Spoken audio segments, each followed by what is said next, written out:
To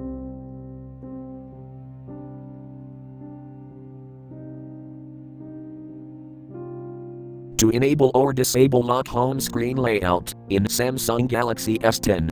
Open Settings. From a home screen, swipe up or down from the center of the display to access the apps screen. Tap Settings.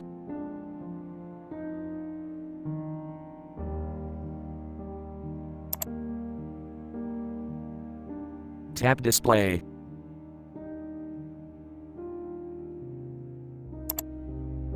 Scroll down.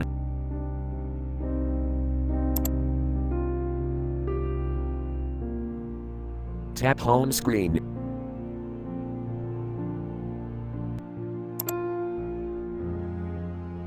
Tap Lock Home Screen Layout switch until blue to enable, or tap until gray to disable.